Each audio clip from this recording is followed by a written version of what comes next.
Donc voilà, parce qu'il y a les petits, voilà, j'ai pas envie que vous les entendez dans la vidéo et tout. Vous savez bien, les enfants, c'est un peu perturbant, surtout quand on fait un rappel comme ça. Voilà, subhanallah, c'est comme ça. Donc je disais, c'est vous qui créez votre bonheur. C'est vous qui faites en sorte d'aimer ce bonheur, de ne pas vivre dans le malheur, dans la tristesse, dans le désespoir. Vous créez votre espoir. Et comme j'ai dit, les âmes, elles s'attirent. Elles se connaissent entre elles. Et si vous voyez que ça se repousse, une chance, deux chances, trois chances, on s'arrête là. Parce que, en fait, plus avec le temps vous allez voir que ça ne va pas, plus il ne faut pas forcer les choses. Ça ne sert à rien. À part pour celles qui restent et qui sont patientes. Mais comme je vous ai dit, c'est quoi? C'est une vie en fait de mensonge. C'est une relation de mensonge. Parce que la femme, elle reste pour ses enfants. Et donc elle souffre, elle, en fait. Tout le long de sa vie, elle va souffrir. Elle reste, elle souffre. Voilà. Mais pourquoi elle souffre? Parce que le mari ne lui a pas donné cette valeur, cette importance. Surtout quand vous tombez sur un pieux ou une pieuse, ou quelqu'un, on ne sait pas s'il est pieux ou il est pieuse, encore une fois, mais qu'ils ont les caractères des gens qui appellent au bien. C'est pour ça qu'on dit que ces personnes qui appellent au bien sont pieux ou pieuses. Donc voilà, on peut aussi les reconnaître. Ils vous appellent au bien. Une fois, ça rentre. Une fois, ça sort par là. Vous les conseillez pour leur bien. Vous voyez qu'ils sont dérangés. Comme j'ai dit là tout à l'heure, la vérité, elle est amère. Les passions, il y a beaucoup qui vont vous détester si vous parlez des passions. C'est là que vous voyez que les âmes, elles ne s'attirent pas du tout. Parce que vous êtes occupé à lui parler de sa passion. Et qu'est-ce que l'âme, elle va faire l'autre? Non, je veux dire la chair, l'humain, quand il va voir que vous parlez de ses passions, ça va être boomerang, ça va faire ouais, mais par exemple, hein, admettons un exemple, quelqu'un qui lit le Coran et qui dit ouais, écoute, ouais, cette passion, il y en a marre, c'est bon, voilà, voilà. Dire ouais, mais casse pas la tête, parce que toi tu regardes tes séries et des trucs comme ça. Ça va être des balles comme ça, mais vraiment dans une classe d'enfants en fait, dans la maternelle quoi. Donc quand vous voyez ça, vous voyez que les âmes, en fait, elles ne s'attirent pas parce qu'elles n'aiment pas la vérité. Subhanallah. Et chaque fois que vous allez conseiller une personne, subhanallah, dans le bien, vous allez voir, vous allez entendre souvent cette phrase, et rappelez-vous, ah, t'es pas un imam, hein. Ah, t'as pas de science, hein. Ah, viens pas me casser ma tête, hein.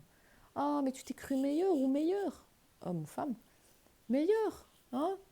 Ah, mais oui, bien sûr, t'es un ange, toi. Et vous allez entendre des trucs comme ça, hein.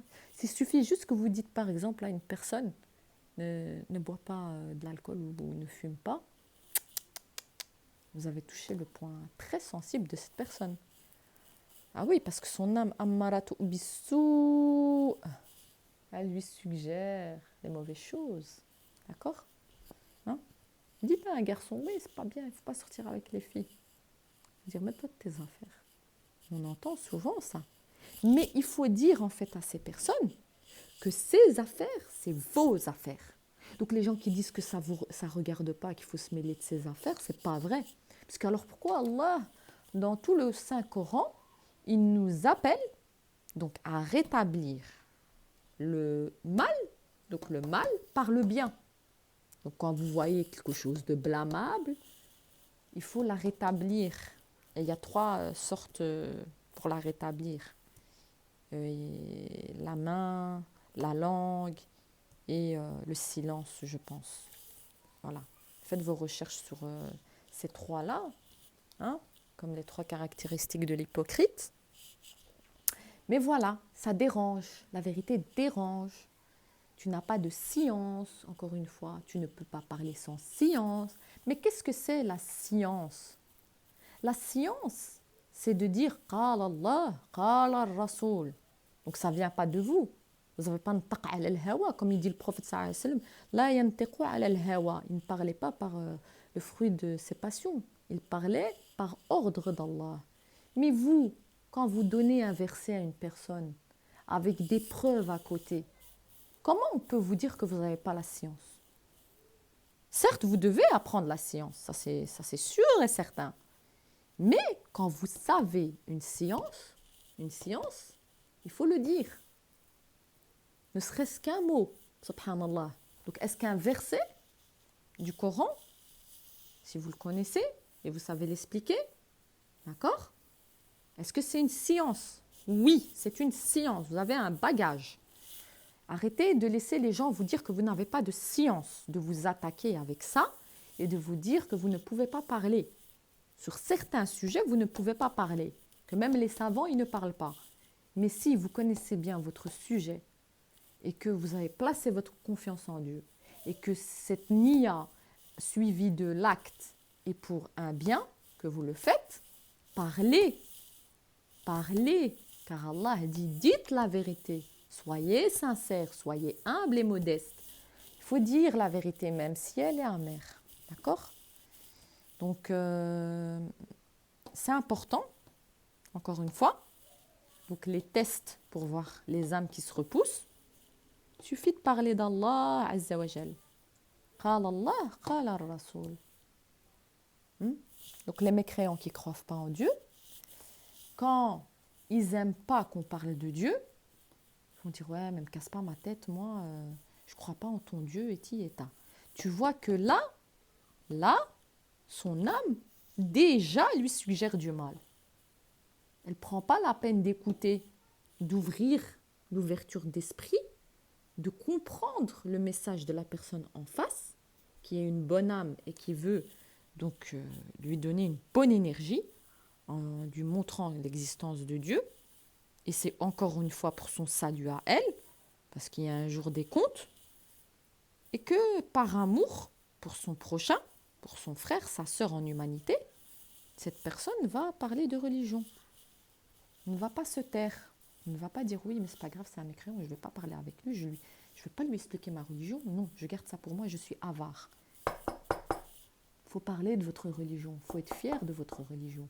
Parce qu'en fait, votre religion, elle ne vous appartient pas à vous, elle appartient à Dieu en fait. C'est une religion qui appartient à Dieu. L'islam, c'est la paix.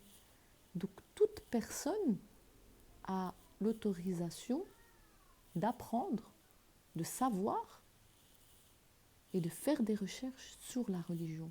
Elle n'appartient pas qu'aux musulmans, cette religion. D'accord? Elle appartient aux croyants. Les croyants, c'est leur religion, elle est propre à eux. Oui, c'est quoi un croyant? C'est quelqu'un qui croit en Dieu. Comme je vous ai dit, il y a des chrétiens qui croient en Dieu, qui n'associent rien à Dieu, qui ne disent pas que Jésus, c'est fils de Dieu. Alors on va dire qu'ils sont en enfer, ces gens-là. Et attention, hein. Attention. Donc c'est ça que je dis. C'est dans des propos comme ça que vous n'avez pas la science pour pouvoir en parler. Mais quand vous avez un bagage qui est de parler, de rappel, de relever l'humain quand il est dans le désespoir, dans la dépression, dans les méchecs, les problèmes, les épreuves, et que vous lui donnez des conseils qui sont bons pour lui, mais aussi pour son âme, afin qu'il ne rentre pas dans une dépression noire et dans un cercle vicieux, et qu'après, il commencera les péchés. Subhanallah. Pourquoi? Parce que quand on fait du mal à l'humain, l'âme, elle va vous suggérer des péchés. D'accord? Sauf ceux qui restent humbles envers Dieu. Ils ne vont pas aller vers les péchés, mais ils vont cadenasser leur cœur envers les mauvaises créatures. Ils vont fuir les mauvaises créatures. Voilà, c'est ça que je veux dire, subhanallah. Donc, Inch'Allah, je vais clôturer cette vidéo. J'espère qu'elle vous a plu, qu'elle vous a apporté beaucoup d'informations sur les âmes qui s'attirent. J'avais fait aussi une vidéo sur les EMI, allez la voir. Et voilà, je vous souhaite une excellente soirée. Passez du temps avec vos enfants, alors leur raconter une petite histoire, ça leur fera du bien, Inch'Allah. Rigolez avec eux, faites-leur des chatouilles, dites-leur que vous les aimez très fort. Les enfants, ils ont besoin de ça, d'amour. Voilà. Et bonne soirée. Assalamu alaikum. Et j'espère que ces vidéos vous feront du bien, ainsi qu'à vos âmes, et que nos âmes se rencontreront, Inch'Allah, dans le barzakh pour pouvoir continuer une autre session, car nos âmes vont se rencontrer, Inch'Allah, peut-être ce soir, et qu'ils vont discuter entre eux. Nous ne connaissons pas le monde invisible et nous ne savons pas ce qui se passe.